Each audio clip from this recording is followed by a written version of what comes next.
Will you please give a big warm welcome to the former Taoiseach, Bertie Ahern. Bertie, welcome. It's great to have you in the St Patrick's Centre. Thank you, and it's beautiful to be here. I had a great look around in the afternoon, so it's a beautiful, beautiful place. Is it an area that you know much about, the St Patrick's area? Not a huge amount, though I've Tim has been educating me for the last while, as he's been. We had a few days when we were in Cleveland, Ohio. Back last year, I was over with some organisations there, and Tim was working for the centre, working hard, may I say too. And he gave me a good insight into everything that was happening. So, in fairness to him, 432 was a few years ago, so he's had plenty of time to work on it. Did your brother marry a County Down woman from Ballynahinch? Ballynahinch, my brother Marlis. Never knew that. So I used to come up regularly to Ballynahinch in the late 60s, early 70s. So we were regular callers up, and I suppose right till to the end of the 70s I used to come up a lot. And then I went off doing other things, and he went off doing other things. And you do know that you're in the county town of the first county north of the border to bring the Sam Maguire. 1960. Okay.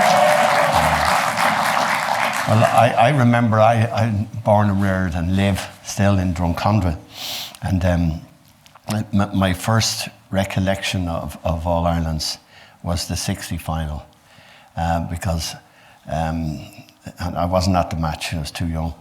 But I remember the crowds that came down, the black and red flags, and everyone sleeping in the cars, and there were no B&Bs around the place or hotels at that time. So I remember the crowds, and that night when down one beat Kerry, we went into town. I remember being along where the Finlators Church is there in Parnell Square beside the Garden of Remembrance, and it was the first time I saw supporters up on top of cars, and up, down, up, and all of the other things. And my father was so pleased. He was a Cork man, so I think he was happy Kerry were beaten. He was even more happy that the cup was going up to the north. Very sadly, one of the great stalwarts of that team, Dan McCarthy, was buried yesterday. And so I was lucky enough over the years to meet a lot of that team. I remember I went to a function, it must be 20 years ago, and a lot of the surviving guys, and there were a lot of them at that time, were there. Not so many now, unfortunately. Not from the 60s. No, you played soccer in your day, but were you any good at the Gaelic? I played soccer in Gaelic in school. I went to the Christian Brothers, so we weren't allowed to play soccer in school. And so we played more of it as soon as we got outside the school. So it didn't have much of an effect on stopping us. But nowadays in my school they play rugby, soccer, Gaelic, everything. Tiddlywinks, everything. So it's a bit different now. But in those days, so I played Gaelic and soccer. Have you any ability at all at it? Well, George Best was lucky that I just didn't. I wasn't bad, but I wasn't. I won a few medals. I got but nothing huge. I played with a team, a great schoolboys team in Dublin called Home Farm. Yeah. And it always had great connections with the north. There were always teams up and down. So I had great memories of playing matches. But I wasn't bad, unfortunately, they didn't pay me enough, so I didn't keep at it. A lot of the topics we'll be talking about tonight, Bertie, have been well documented. But I suppose you understand how and why you became a lifetime career politician. We have to go back to the start. Tell me a little bit about your mum and your dad, Con and Julia. As you say, they were Cork people.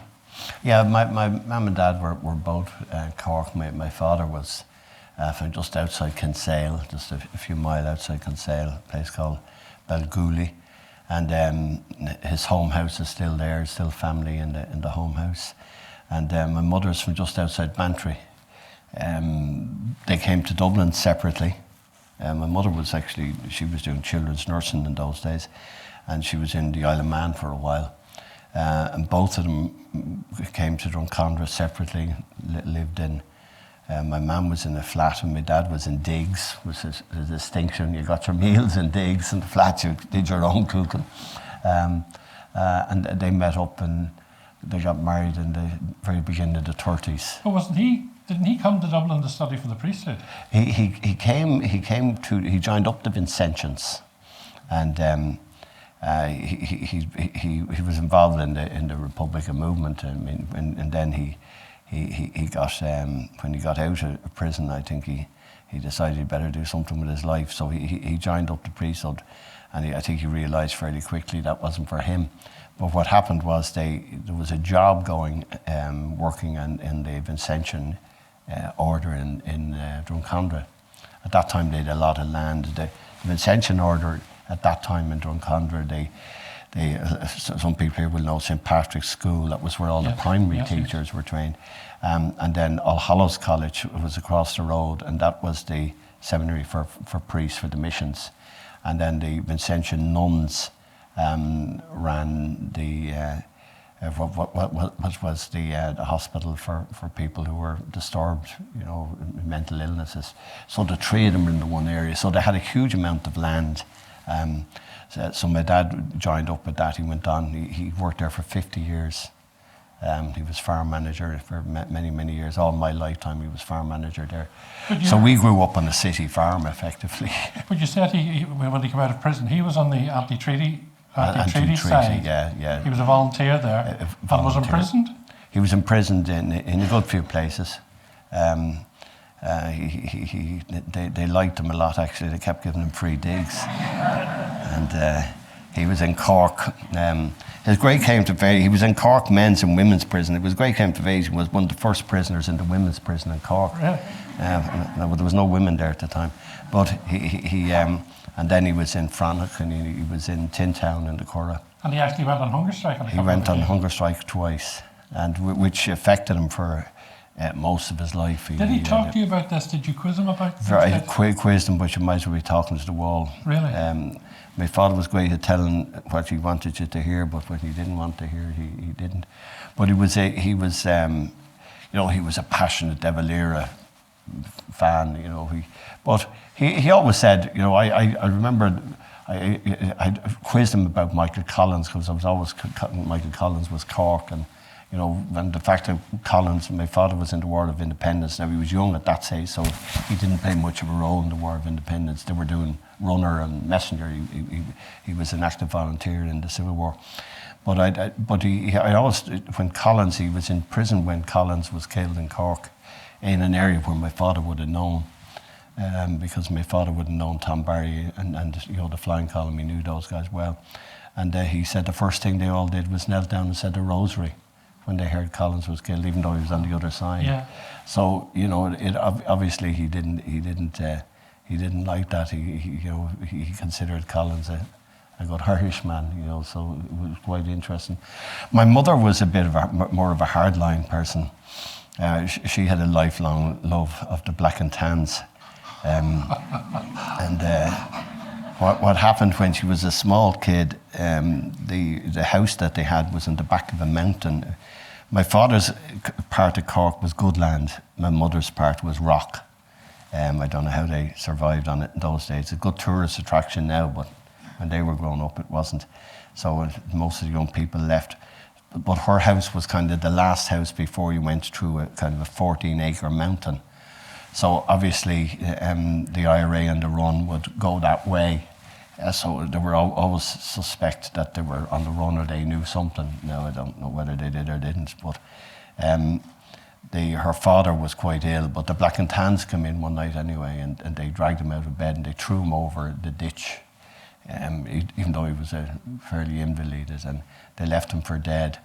But that was bad enough. They came back at another time, and it was just before Christmas, where they had about 40 geese ready for their few quid for Christmas. And because they could give no information, the tans shot all the geese. Wow. So my mother's love of the tans had no end. Did stories like that, as a young man growing up, you heard from mum and dad, that must have influenced you quite strongly.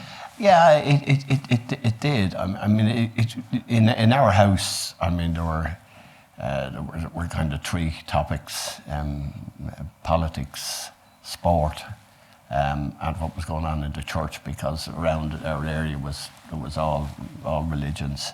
And so they were the topics around the place. So I was the youngest of six when one died. So there was five of them in the house, and I was the kid on the block. And in those days, young people, as people in the audience said, no, you didn't speak too much. You till you were spoken to, and so you listened to the debate. But I'd get into debate, but you would grow up quite politically minded.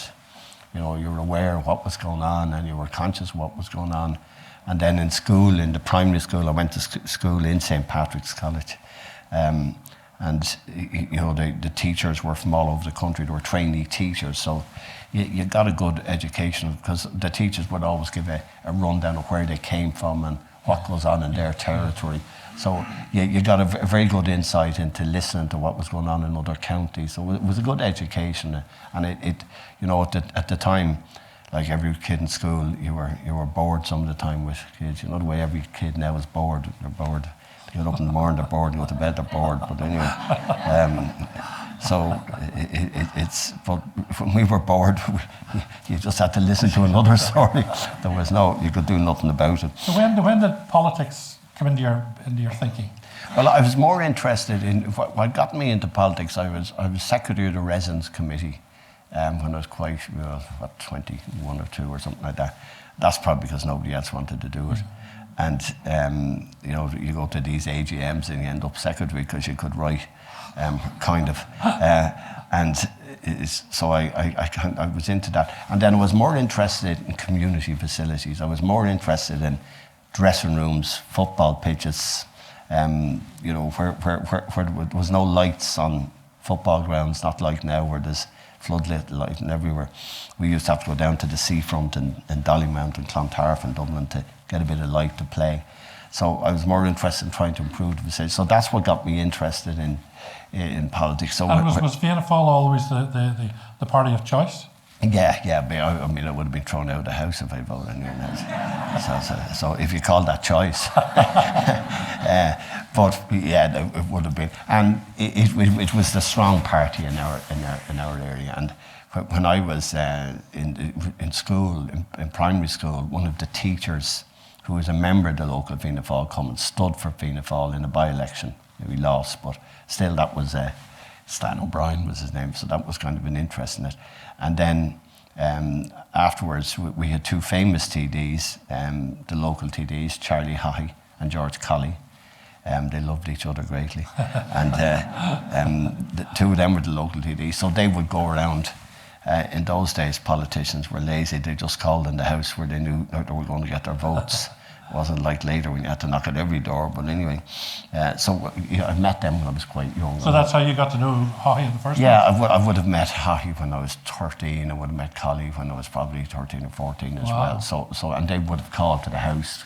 Like my dad was well known because he was in All Hallows, and his background would have been well known around the place. So, and then I remember in the '65 election when I was 14. We were out doing posters. So I was a good climber because I was brought up in All Hallows. So I was climbing trees and robbing apples and plums and things like that. So and then at the end of the election, Charlie Haughey had a kids' party, which I was very impressed with. So we got cakes and minerals and sweets for a whole night for nothing. From Charlie? Yeah. Probably Charlie got them from Mahon too, from somewhere. I'd say so. So, whilst you're trying to pursue this career in politics, you had to work. Yeah. I finished up in school. I did accountancy. Nearly everyone in our house did accountancy. And I worked in the Bordbania Counter, Dublin District Milk Board. I did nearly my 5 years there when I was doing the accountancy. Went to Rathmines. And then when I finished that, just as I was doing my last exam, I got in as assistant accountant in the Mater Hospital, which I'm sure a lot of people would know. So and did you see that as your future then, or was the Dáil always? No, not really. I was very interested, but I was a member and active at that time, but I didn't really You see, no, when I went to the Mater, I saw, you know, that this was a good job. I mean, the Mater, I remember I was on, when I finished up, you know, the way when you're in accountancy, you get so much per year on your exam. So when I finished up, I was on about 1,350 when you think of it now. It wouldn't get you a dinner now. But anyway, and then I went to the Mater at about 2,000. So this was a big job. So I was very happy about that. So, and I was doing Nixers to try and survive as well, to run the car. So it's so I continued on in the Mater for a few years, and then I got a chance of running for election. So 1977 then, that's when you were elected? 77 was before. I was to run in 74, but my mother had a seizure. I was to run in the local elections, but my mother said you have to finish your qualifications before you can So run. did you give the job up in the Mater then in 77? In 77, I more or less went part-time. I stayed in the Mater until I was till the next election, effectively. So I worked part-time in the Mater from 77 to 81. That was Jack Lynch's government. Jack Lynch's government. Jack Lynch was Taoiseach when I went in. And Haughey was there. It's amazing how you met him as a child. And he almost, he did become your mentor. Yeah, well, I knew him well. Of course, I had to be careful what I said about Jack Lynch because my mother and father are from Cork. Of course. And my dad liked him, so, you know, we had the old banter of Cork, Dublin, as you go. But we had a deal in the house. We used, my dad and mum used to support Dublin in football, and we'd support Cork in hurling, so that we kept the peace. And Dublin hadn't won a final since 1938, so there wasn't much of an argument in hurling. I do want to get into the life and times of Charlie Haughey, but I mean, it's fascinating. Now that we all know about his shady dealings and his influences, have you changed your mind about him? No. I mean, Charlie was Charlie. You know, he was a great local TD. He was he achieved a huge amount, few things. I could never quite understand why he wanted to have the huge estate in Concealy, and it wasn't necessary to have it.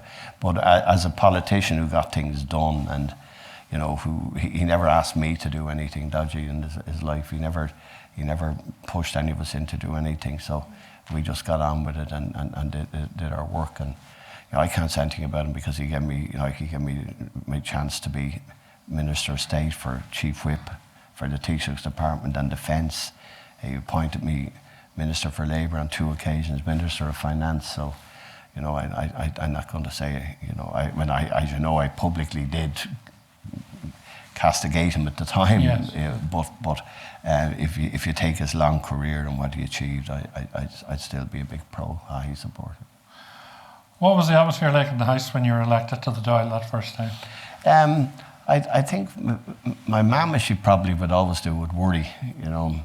My dad, I think, was pleased, but my dad wasn't the kind of a person who would say, you know, well done, congratulations, and throw your hands around and kiss you. I can never remember him doing that. But and it's not like it is today where you get huge emotion, but I think they were proud. I mean, they obviously were proud. I was elected. I'm proud that I was a Fianna Fáil TD because they had supported Fianna Fáil since it was founded in 1926. So, you know, that generation of people, it meant a lot. And people probably wouldn't have thought, I mean, a lot of my votes I got because I had been involved in football and sport and, you know, was young. And I had long black hair in those days, God love me.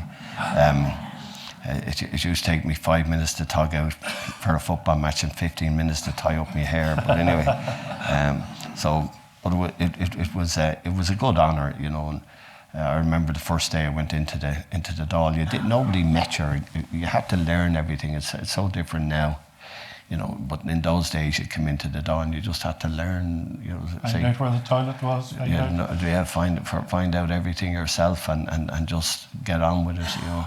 I think Jack Lynch met us for about an hour after a few weeks and kind of said, you know, you're lucky to be in here now. Make sure you stay here and you know, work hard. And 1977, when you were first elected, the troubles in Northern Ireland were still raging. That year, I looked up that year, there were 110 people killed in 1977.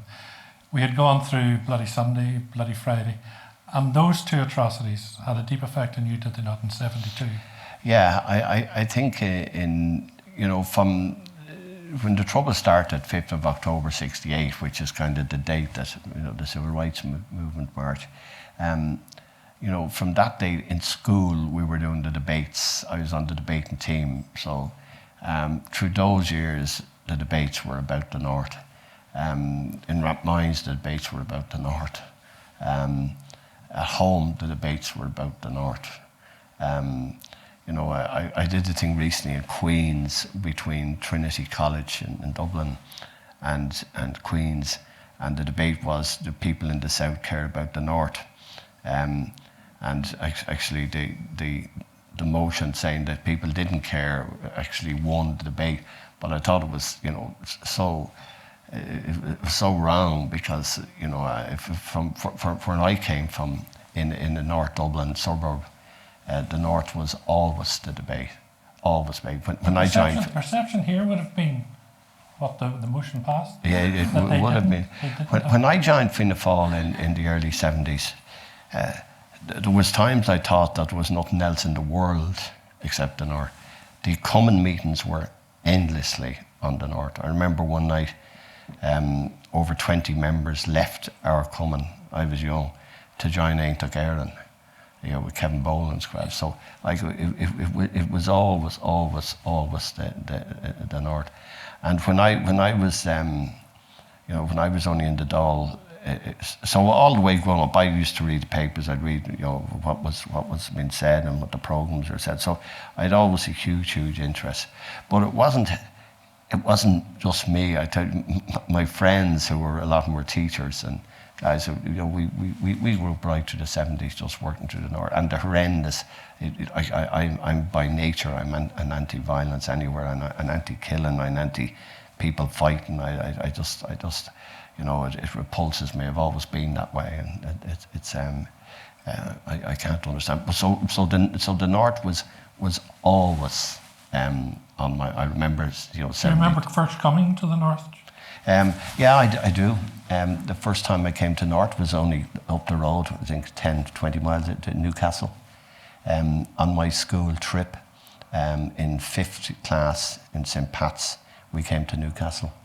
And that was my first time to go to the North.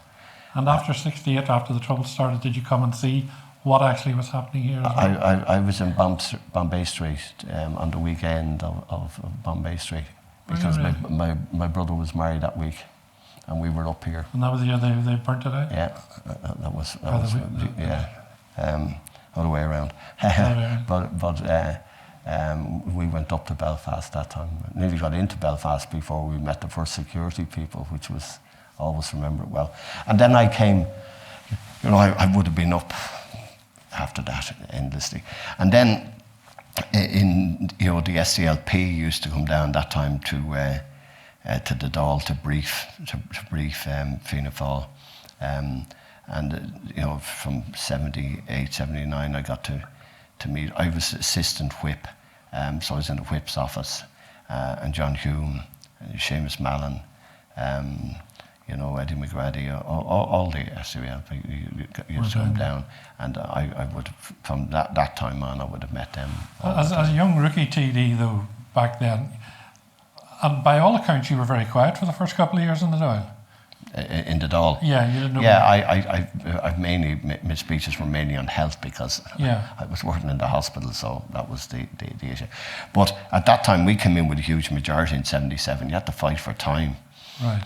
As a backbencher. So it wasn't just you being quiet. No, you had to fight for, get your slot. Did you have many allies within the party for your passion for this place?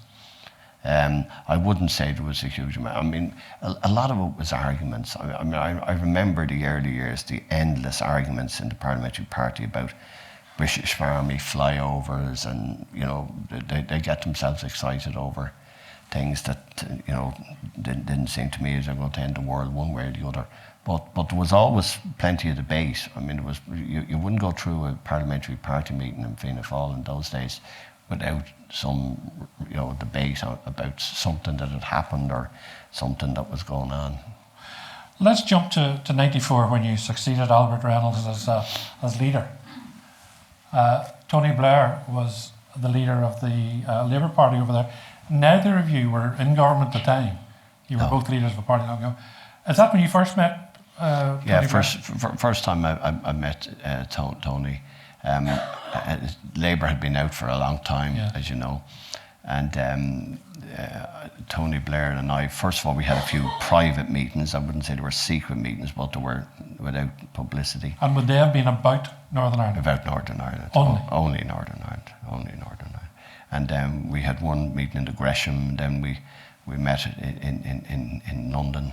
And then he came to my office leader of the opposition's office in Leinster House. And I went over to meet him and Mo in Westminster. So we had quite a lot of meetings from 95, 96. And the source of those meetings were if both of us got in, what would we do? Because when you're leader of the opposition, you're looking at what you're going to do in a whole lot of areas, not North not being the only one, but the conversation with Tony were on the North. And how would we tackle it? And we were working on one basis for a long time about how we would continue on the process, and then the ceasefires broke down in February 96. So then that changed the whole dynamic. And Albert had set up what was an excellent Forum for Peace and Reconciliation in Dublin Castle. We used to meet every Friday. And that was great because I was meeting all the groups, all the parties, or at least not all the parties, but most, and all the groups were coming down, the churches were coming down, community groups were coming down. So every Friday, I sat through all those meetings, start to finish every Friday. And you got meeting with a lot of the people. So unfortunately, when the ceasefire broke down, the whole forum collapsed, and unfortunately the final report was never published. So that cut that off. So we had to change track. What would we do if we? So Tony and I had worked out, what we would do, and the rest is history. He was to come to the North to make his statement about his support for the union. My job was to try and convince Sinn Féin to go back into ceasefire again. Because we had stopped talking to Gerry Adams, Martin McGuinness most of the time. Around the election time, we did have some conversations. So we had a clear plan. Not saying we stuck exactly to it, but we had a clear plan of what we would do if both of us were elected. He was elected in May 97. I was elected in June 97. And then we got moving. You do acknowledge that Albert Reynolds and John Major had laid a great foundation for those talks? They had, and what we were doing in 94 and in 95, I mean, to fairness, I think all the people right back to Sunningdale had done their very best. I mean, never take anything away from them. But what happened is, Tony Blair and I had spent all in 95 working about how we would take John Bruton's move on from Albert had taken and then John had come in. And and then the ceasefire broke down. So when we came in, we were back to square one. Mm-hmm. There was no peace process. Right, so you had to we had to change all the work we did in 95, which was plotting out the step by step to take on everything, was torn up. Torn up. You trusted him, did you? Big time. I should have greatest respect for Tony Blair. He had a passionate interest. I asked him many times, where did he get that? And he always said it was from his grandmother, who came from the Protestant faith, and who was, would have been very much for the union, for unionism. And then he used to go on holidays, and then when the trouble started, he couldn't come on holidays. So he took a genuine interest, and in for whatever other row any of us get into about in politics, Tony Blair he never tried to pull fast ones on me. We were able to deal and argue things out. And unlike a lot of, I know my history fairly well. A lot of British Prime Ministers and Irish Taoiseachs don't love each other too much. But I found that he was a very straight person to deal with. I had huge respect for him. Your mother did tell you once, beware of the Brits. She did, and that was because of the turkeys and the geese and all the rest. You finally became Taoiseach in 1977. She told me that actually 2 days before she died. So Again. Taoiseach, you were the youngest Taoiseach to ever have the job. At that time. At that time. A few fellas beat me since.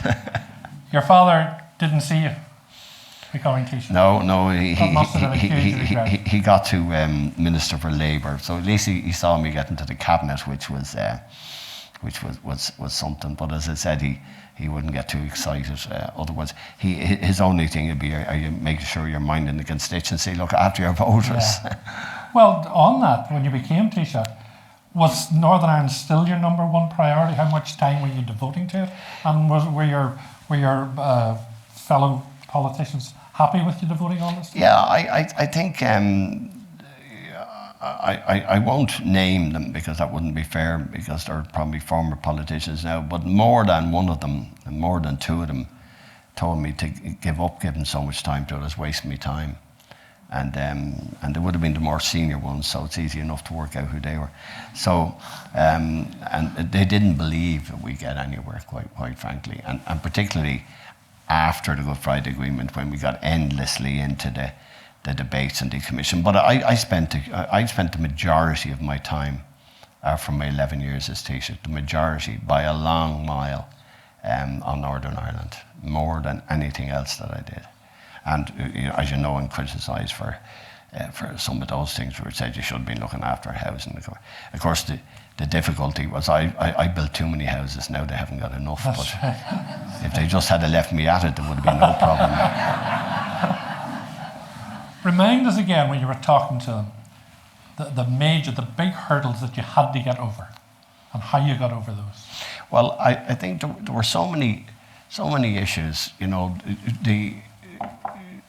what Tony Blair and I decided back in '95, that if we were to give this a shot, there were only 2 shots made before: 74 Sunningdale, 85 Anglo-Irish Agreement, and you know the audience knows what happened both of them. So we said, well, you know, if we're going to give this a shot, what do we do? And our view was to be inclusive as possible, pulling everybody in, even those that had checkered careers, and being as comprehensive as possible. So as inclusive in terms of pulling 10 parties in, which we did, and we lost the DUP at that time, got them back in St Andrews. And secondly, to try and look at all the issues that were the cause of the conflict. And at that time, I mean, there was an endless list, but when you looked at it, you know, you had to look at the criminal justice system, how we were going to get parity of esteem, how we were going to move the infrastructure that had been built up over the years, how you could reform the police without being insulting to one side or another, how we were going to deal with the prisoners issue, because it was made clear to us by both loyalists and Republicans they would never leave the prisoners behind. Now that was a big worry, to be honest. So they were all the issues and many more that we had to deal with. So what we tried to do is one by one with the parties and with our people, and we've good officials, very good officials, to try and work our way through each of those and say, well, where will we go? Where can we bring this through? And we spent, like, from John Bruton's time, Albert's time, John Bruton's time, up to our time, like, these issues were being discussed ad nauseum. Yeah. And you know, there were position papers and paper. But when George Mitchell, at this time of the year, just coming up to St Patrick's Day, when he told the parties and told me and told Tony Blair that Heather, his wife Heather, was going to have a baby in a few weeks, and that he was out, that he was going to be out of the thing, and like, it looked for a while he wouldn't come back after St Patrick's Day. Well, that was the deadline. That was that St Patrick's Day, and if that had happened, by the way, we were goosed. Yeah. We would have had no Good Friday Agreement, because we needed those extra weeks, and so I think when we got that 3 weeks, and he told the parties and he explained it, and the parties liked him. They mightn't have all agreed with him all the time, but they did like him as the great man he is. So when he said that, I think it changed the whole dynamics. People stopped messing. And he told them they were messing. He told them he was fed up with them going around in circles, and not really being serious and trying to find obstacles where there were no obstacles. So he spelt it out to them, and he wasn't a guy who often did that. So when he did that, it was far easier for an outsider to tell people grow up than if I had told them, they probably would have just thrown the glass at me. But he was able to say it there, and he's, as you know, he's a great man of words, but they knew his temper was frayed at this day. So then that gave us from the Paddy's Day, and when I was with Bill Clinton and with the Shamrock ritual on St. Patrick's Day, I said, listen, this gives us only 3 weeks and we need your help. And he assured me on that day, I always remembered, he said, any help I can give, I'll do whatever I can, which he did. So that 3 weeks then was just non-stop. Yeah. How did you get on with, it was Trimble from the official unions at the time, and Adams and Martin McGuinness, I suppose, were the main. Yeah. And then you had the SDLP, of course. Yeah, well, I got on with the SDLP for years because and John Hume, he was my idol at that time, because I'd grown up with John coming in, Seamus Mallon.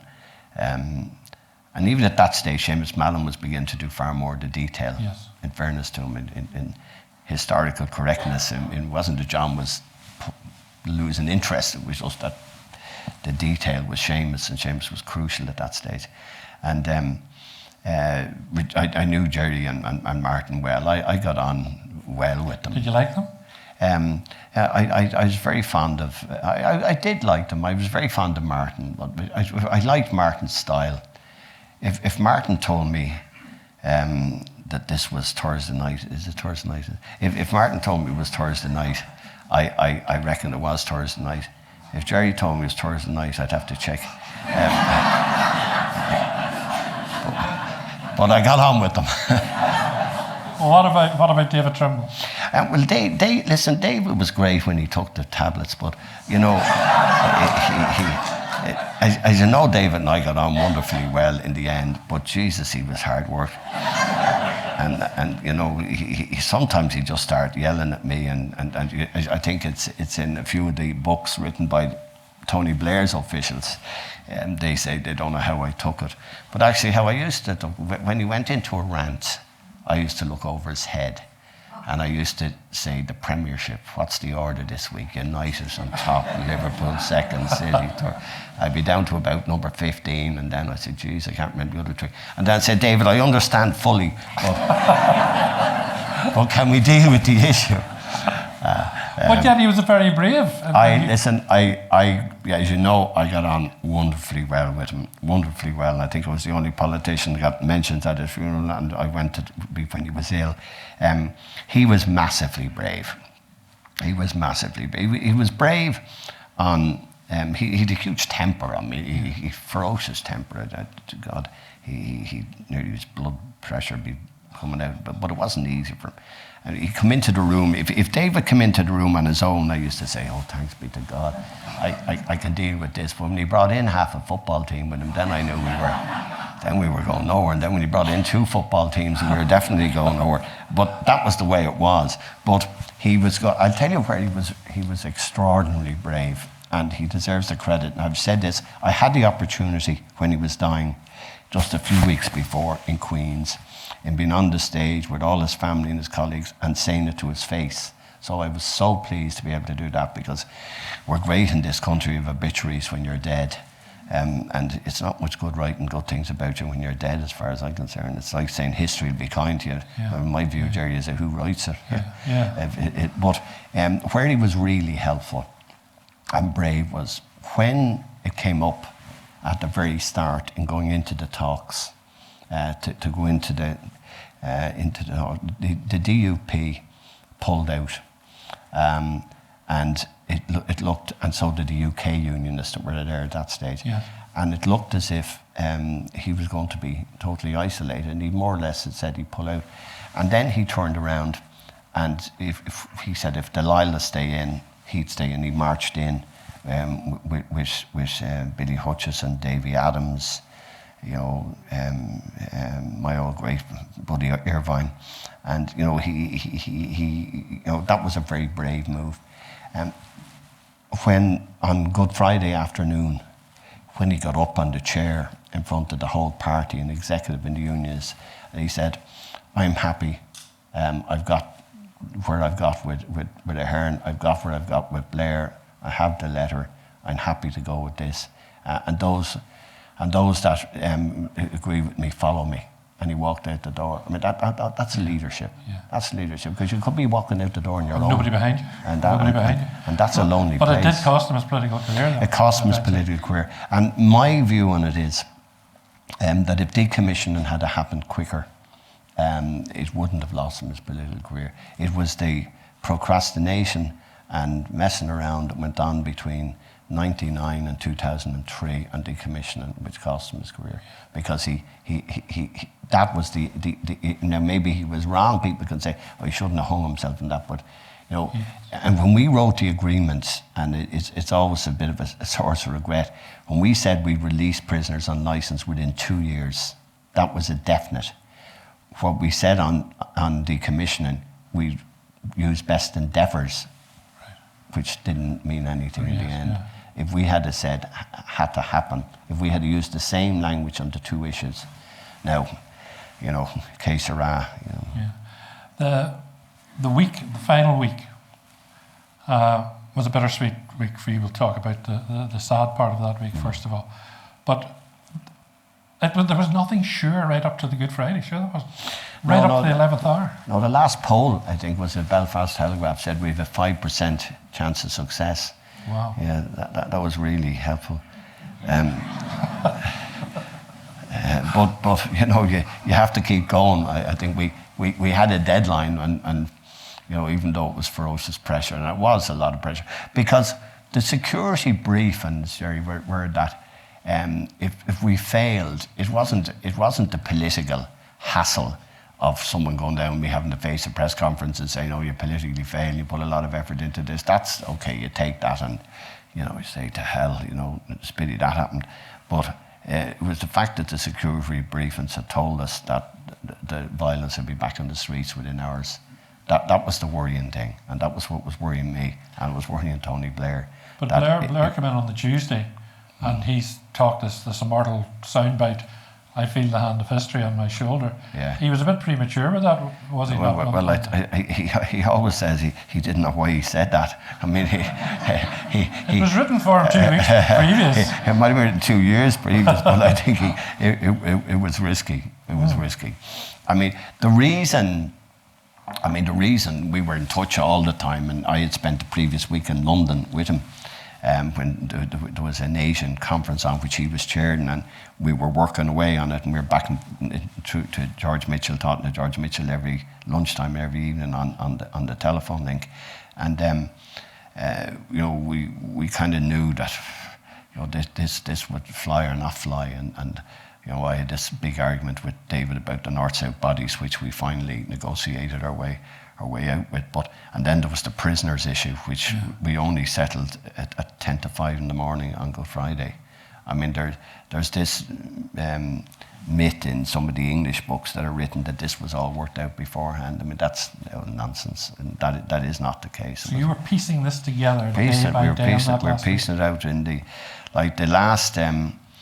I'll tell you how many questions. I mean, Gerry Adams came into the Irish delegation room, and we had all my best officials there, and he had Molan was there, and about 8 o'clock on Holy Thursday, and he had a list of about 25 or 30 items. It didn't matter; it was a long list anyway. And, you know, he said he needed answers to these things. And he wasn't messing, he just said he needed answers to these things. So we had to go off and divide them up. Now, Mo went mad. She said, oh, it's 8 o'clock at night, I need to get sleep, and she wasn't well. And, you know, we said, no, we're going to do this and answer it. But the meeting between Blair, McGuinness, Gerry and myself only started after I had completed those lists. That started around midnight. And that went on until 6 in the morning.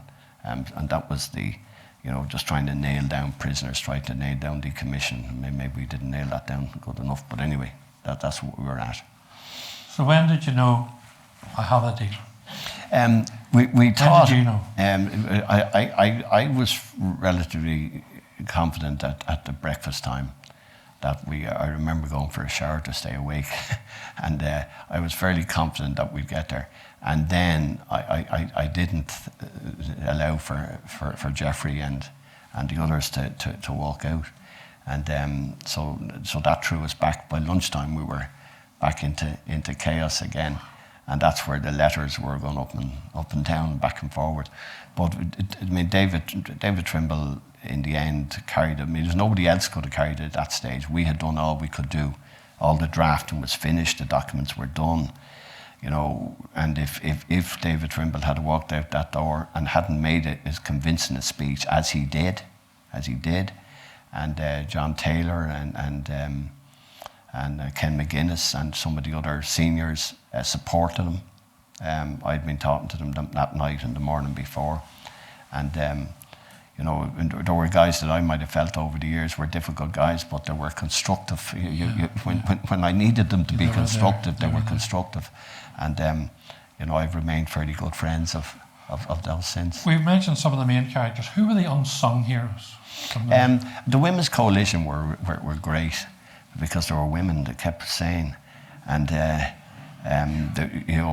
Monica was great, because and the small things, like Tony Blair used to say, "Oh, thank God the women are coming," and I know he likes women, but and I mean that in a good way. But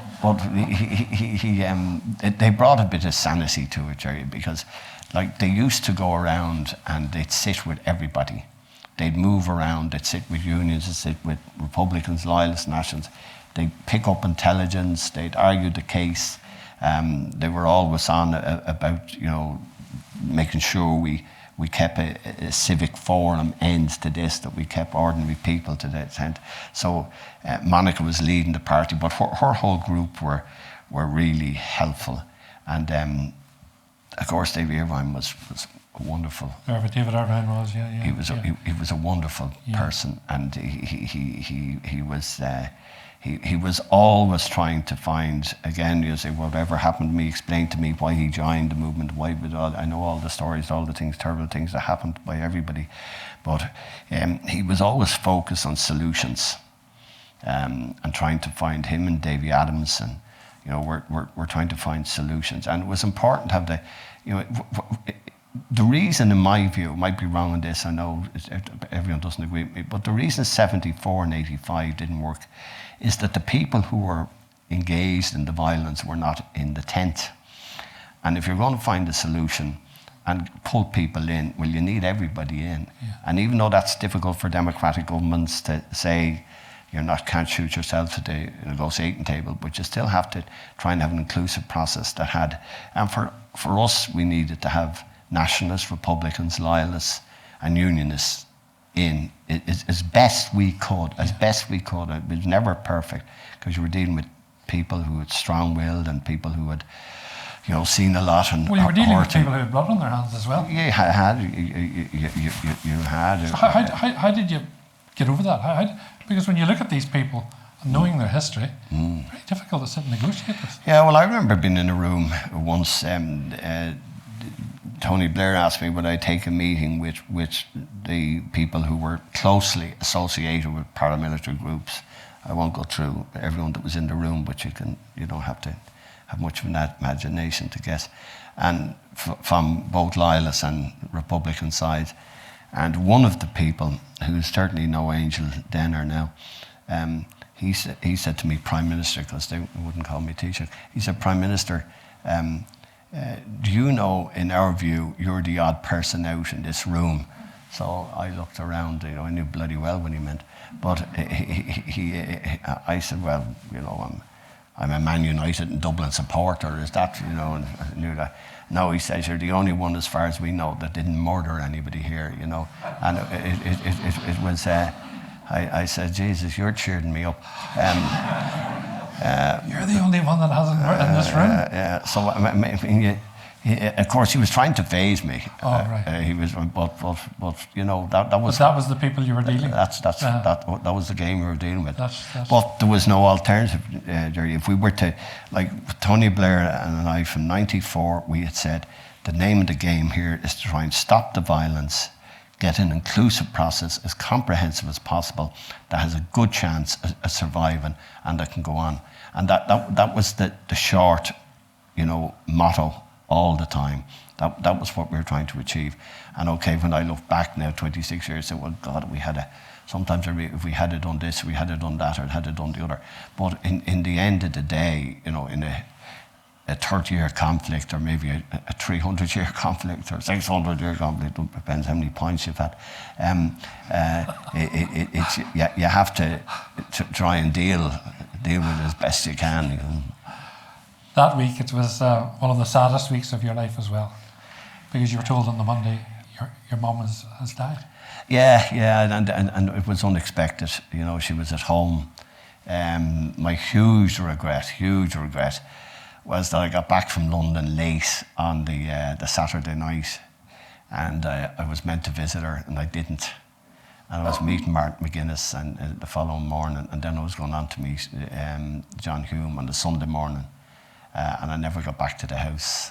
So I didn't actually get back. Which under normal circumstances you would have had. I would have been there Friday and Saturday and probably Thursday and Tuesday, so that was a bit of the killer. So, but anyway, listen, my ma's a tough woman, and she would have wanted me to get on with it, and get on with the job. So you had to fly down, Bertie. You had to attend your mother's funeral and come straight back. I can't imagine what state of mind you were in at that time. Yeah, well, funny enough, like I remember on the Monday, I was committed. There were a lot of good things happening. I remember Bill Clinton rang me on the Monday morning, and after my ma died, and the President of the United States is ringing. Kofi Annan rang me and said, "Listen, we wish you well. Terrible thing to happen to your ma. Keep going, be strong." So those things meant a lot. Then I had to brief all the parties in the Dáil, and they all said, "Well, no need." And I said, "No, we have to do the job. You have to get on with it." But when I finished that on the Monday, we went back to the Mater, to the morgue and the Mater, and I'm not big into morgues at the best of time, but I hadn't been kind of with me ma all week, so I sat in the morgue for about 3 hours in the Mater Hospital in the dark, and I met with my ma and about 5 other poor unfortunate corpses, and I can tell you, it kind of stiffened me resolve to get up and get going, So I remember I left that and went for a few pints and said, "Listen, I better get back up here and do my job." And what a job you did. Came the Friday, it was announced to the world that we have an agreement. How were you feeling? Was it euphoria? Relief? Just want to get back home? How did you feel after it was announced? I was exhausted, but I tell you, I don't remember much about that. I remember John Hume and Seamus Mallon crying. I remember, the Republicans and loyalist guys, the toughest of fellas, really feeling good. And, I remember the huge journalists, people from all over the world couldn't believe that this was a huge story.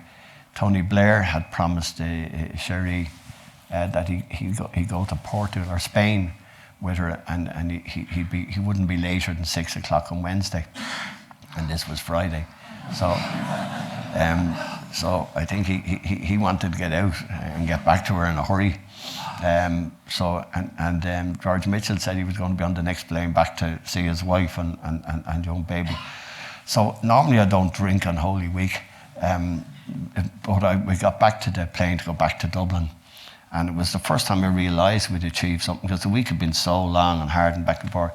And the guy on the plane produced a bottle of champagne. And I said, "Well, things are looking up." So I drank the bottle. So there you go. We had the agreement. It was endorsed by the people, north and south, hugely.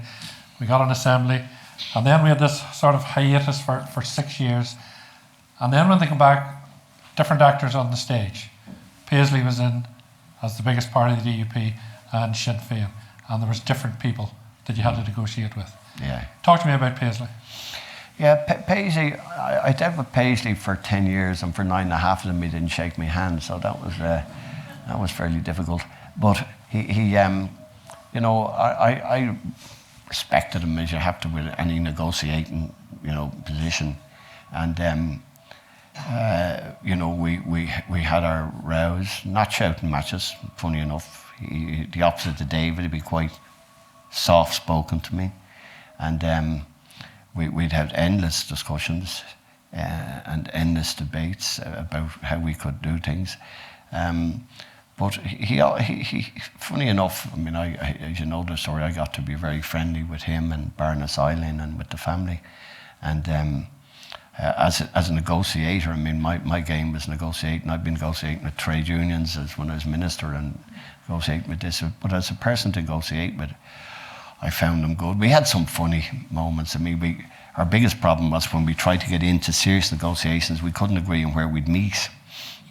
And we were to meet in Belfast, he wouldn't agree to that. And then we were to meet on one of his churches in the border, and then they wouldn't agree to that. Then we were to meet somewhere in some cafe in London, where I had previously met the unionists, David Trimble, and he wouldn't agree to that. So in the end, anyway, he contacted me and he said, I'll meet you in the Irish Embassy.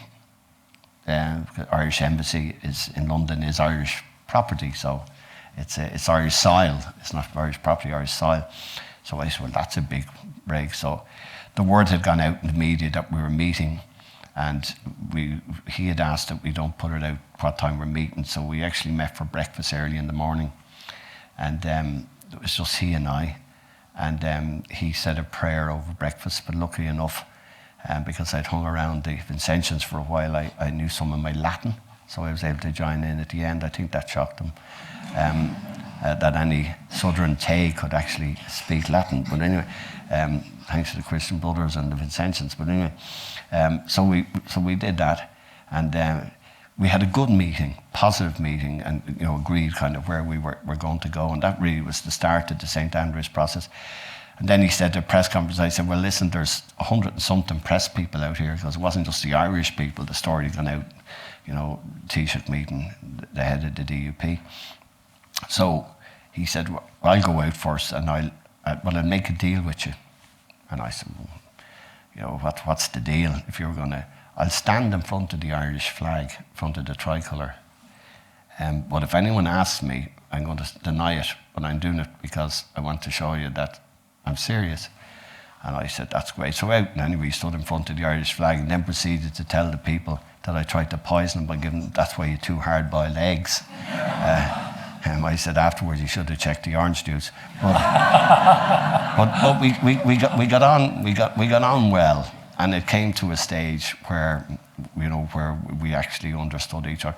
And I have to say, man is dead and gone now, but in those latter years, and remembering the kind of house I grew up in those latter years, I had really good discussions with him. St. Andrews Agreement, we worked it out well. We had very, you know, I think cordial discussions, and we made the deal, and he stuck by the deal. But why do you think he took the job? I think he believed. Can I tell you what he told me? I mean, what he told me was that he believed that to make the process totally inclusive, because I always said, until we got you guys in, we hadn't achieved on our aim of having everybody in. And to get you guys in, he believed he was the only one that could deliver that. He reckoned he was going to have to make the jump to carry it to get us in. I don't believe it was because he was in ill health or bad health. I don't believe that. I think he genuinely, and people might say he did an inflated view of himself. Well, you can say that, but I think he genuinely believed that he could carry this, and that if he went into the job and worked, like, it's maybe younger people now, and you're talking to younger people last week in university, I mean, they haven't got a clue really of, you know, don't expect them to have a clue. But like, what was the man doing? The man was going to go in and deal with Sinn Féin. Yeah. I know Sinn Féin would say that we're going to deal with him, so let's keep the thing balanced. But that was a huge thing to be doing. Was there somebody else on that delegation that I was dealing with over that 2004, 5, 6 that could have done that? I don't think there was. Others were able to carry it on afterwards, as Peter Robinson did very well, and others have followed since. But somebody had to walk across, somebody had to say, I'm going to walk down those steps in Stormont Building, and I'm going to go in here as First Minister, Deputy First Minister to do this. And that was a big move. But how do you account for the Chuckle Brothers? Like, the two of them laughed, giggled together. They did. Well, I always remember Martin McGuinness. I remember I was in holidays in Kerry, and word came out that Ian his health wasn't too good. And I was talking to Martin McGuinness. I came back to Dublin a few days later, was talking to Martin McGuinness. Martin McGuinness said, now this has gone full circle. I was saying, why is that, Martin? Martin said, now I'm kneeling down every night saying a decade of rosary that Ian Paisley would be all right. So, and I said, well, we're getting places, Martin. It's also quite ironic. One of the last official events that you had was with Paisley in Battle of the at the Battle of the Boyne. And me photographed with 100 Orangemen. Yes. My father would have been immensely proud. And I'll tell you what Ian and Eileen did. We went on a tour of Glasnevin. They came to the Dáil. We'd arranged for them to come. I was gone out of the Dáil, and they came to the Dáil, and they met everybody in the Dáil. It was a good day, and you know, all the parties, Sinn Féin and Fianna Fáil, Fine Gael, Labour, were all making speeches and very favourable. But we went to Glasnevin afterwards, and he went up to Glasnevin, and you know, there's some very famous people who got the medals for the First and Second World War. I think there's more than Glasnevin than there is probably in nearly any cemetery. And he went around and he saw it. He went to the Parnell grave, but he came down and he said a prayer in the Republican plot, in the real Republican plot, where my father and mother are buried, and he said a prayer over them. And my father didn't come out of the grave, so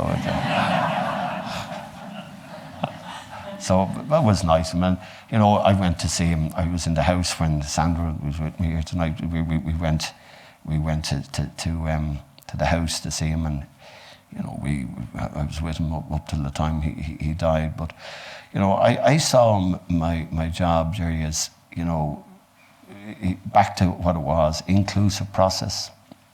Make peace, make the big decisions, comprehensive as possible, and try and let the people get on with it forevermore. I mean, that was the trick. So whatever it took, but in that process, I can genuinely say that I was probably fairly friendly with the Republicans and the nationalist parties anyway. But I genuinely ended up great friends with the leadership of both the DUP and the UUP. You had to forgo Articles 1 and 2. Yeah, that wasn't easy. I mean, what? But crucial. Crucial. It took me several weeks of negotiations with my own parliamentary party to go through the ups and downs of that. And what we did for about 6 Sunday mornings in February, March of 98, we took a section of the party each week and went through the detail, up and down, and the arguments and the reasons, and you know why this was the right thing to do and how we should do it. And in the end, you know, there was never a vote taken, but if there had been a vote taken, I would have carried by 95%. Oh, would you? But after the meetings, not before the meetings. Not before the meetings. If I had to try to jump it, it's the importance of going through things in detail. If I had to try to jump that and just do it, it would never happen. I wouldn't have got it through the party. You were president of the European Commission at one stage. Brexit did it come as a shock to you that the UK decided to leave? Yeah, I mean, in my view, British people have done foolish things over the years, but they wouldn't agree. But I think that was the stupidest thing they did. I mean, Brexit is crazy. It doesn't suit Britain. I mean, the idea that Britain were going to be the leaders of the world, and they were going to be able to get trade agreements with everywhere. They were trade agreements with nobody, and they won't either. I mean, and hopefully whoever is the next government, and we don't know that yet, but I think you won't see them rejoin them, but you will see a closer relationship. I mean, Brexit has caused us endless problems here, but it's causing endless problems for the British economy as well. And it's, but anyway, you know, it is where it is. We tried to warn people at the time, and so did Tony Blair and Gordon Brown. Well, we voted to stay. I know, you're wise people, that's what I said. I didn't say yous.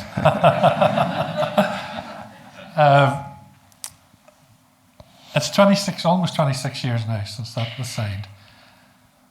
Has it been a success? And are there any changes you would make to it now?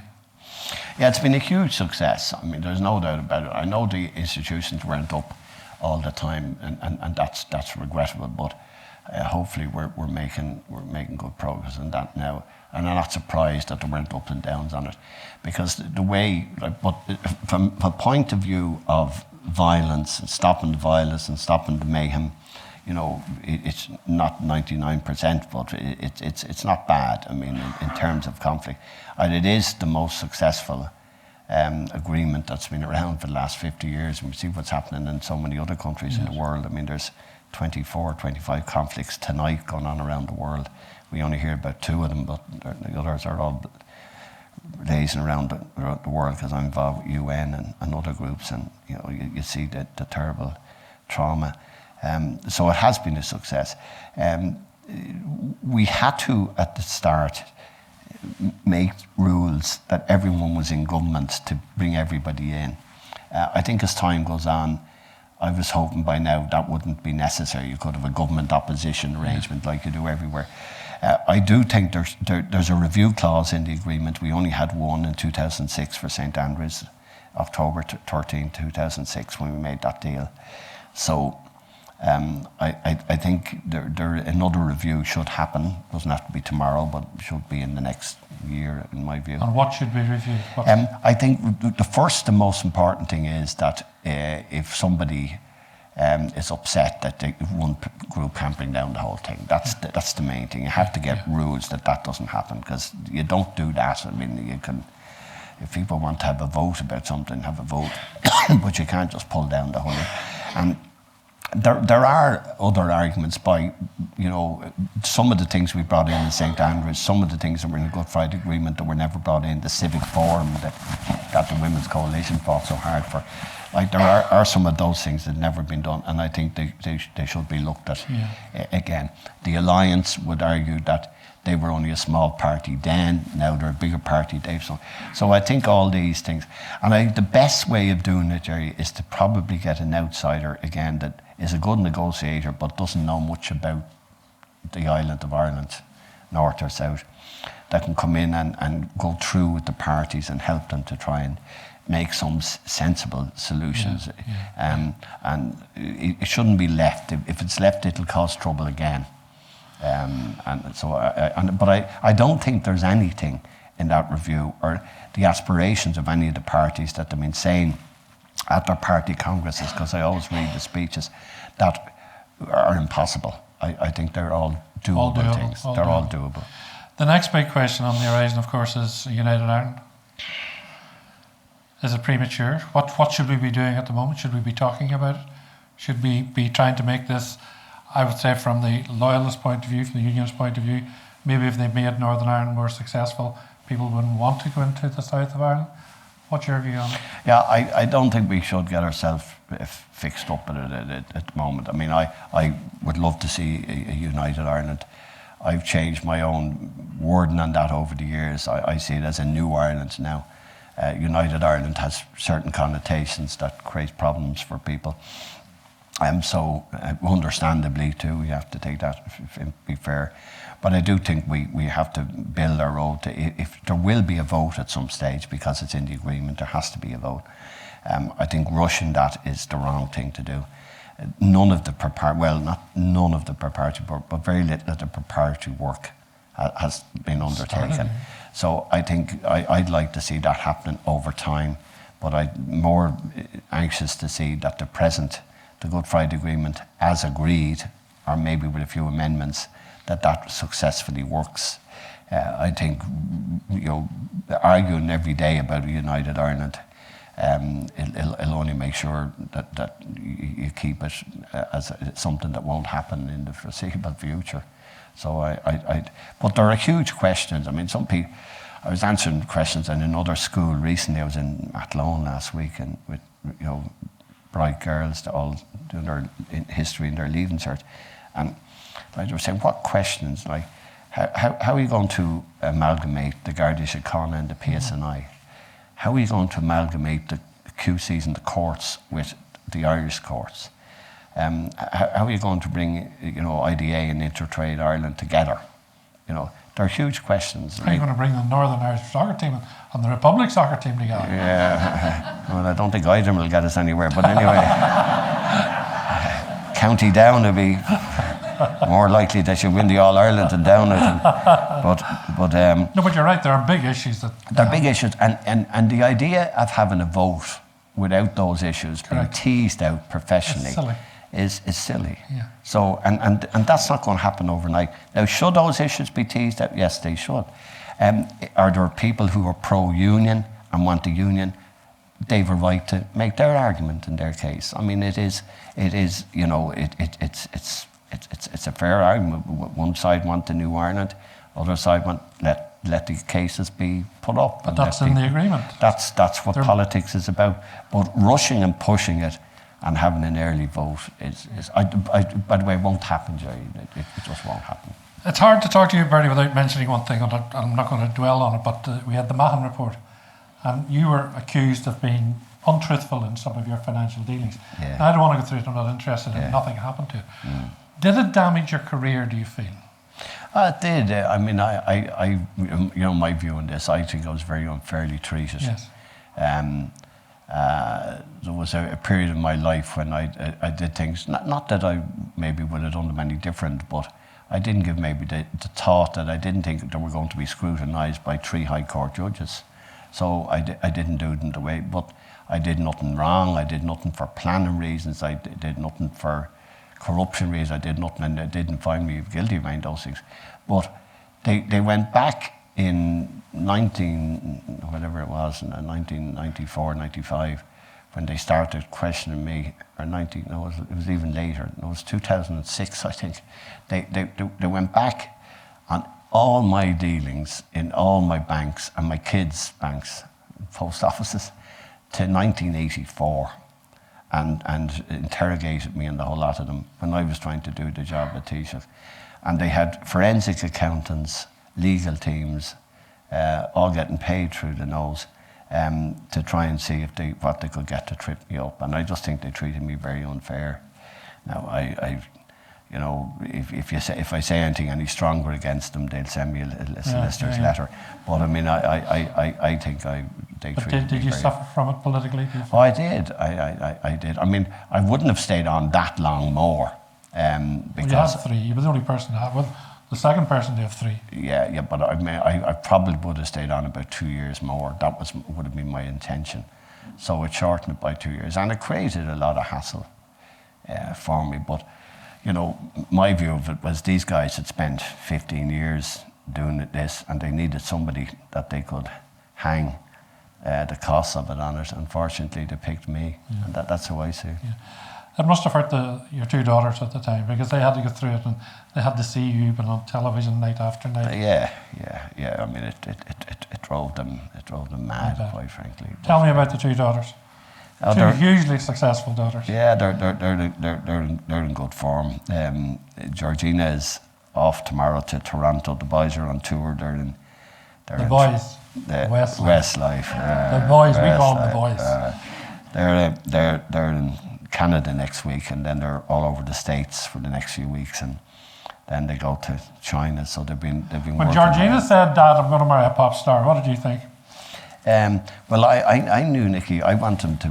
He when I met him first, he'd been playing with Home Farm, which was our local club, and he was playing with Ireland and under 16s, under 18s, under 19s, and as a goalkeeper for Ireland, and he was signed by Leeds. So I was looking forward to him being a professional footballer, and me getting free tickets to Man United matches. But anyway, that didn't quite work out. So he came back home, and actually he finished his studies, which was a wise thing for him to do. And he was going to join the Guards then, I think, and then he got the audition for Westlife. So he's at 25 years now. They're 25 years in another I know. year, and I was there on day one. You know them better than anybody. Even though they're down to 3, unfortunately now. That's a bit of a worry. Mark is sick. Mark is ill. So you have 3 grandchildren there. And then Cecilia has got 3 as well? Cecilia, I was talking to her before I came in. She's I had to meet her tomorrow. She's in good form. And I don't know how many books she's written on now, but she's well, she's sold something between 25 and 30 million copies worldwide of her books, which is amazing. I think in about 40 languages or something. And 40 languages. And my bad language. Tell me this, Bertie, how do you miss the cut and thrust of the daily politic?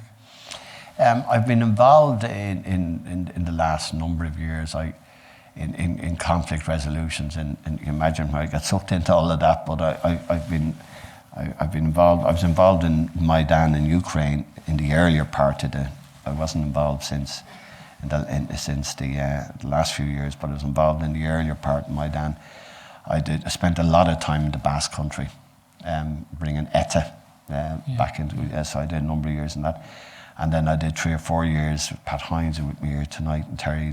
We're in with Glenn Cree out in with the UN in Papua New Guinea, where they had a really bad conflict there. It didn't go on as long as ours, but there were 27,000 people were killed in 6 years. So we brought in to get constitutional change for independence for Papua New Guinea.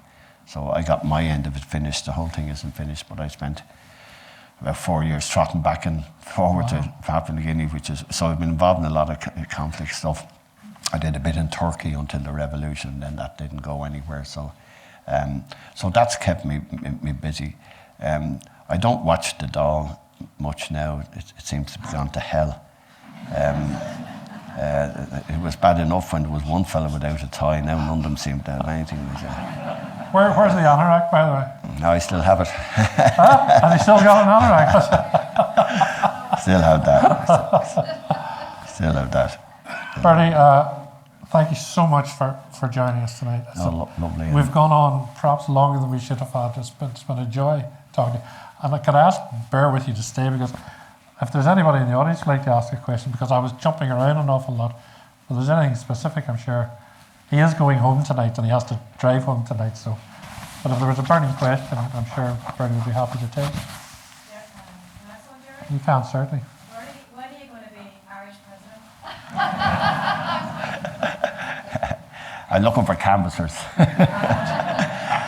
But can I thank the audience for coming along and listening to me, Gerry, and thank you for facilitating it. And it's lovely to be in the centre here. It's a fantastic centre, beautiful place. And I want to thank Tim and the staff here today who showed me around everywhere. So I appreciate it. Don't be a stranger, Bertie. Don't be a stranger. Thank you. Bertie Ahern, ladies and gentlemen.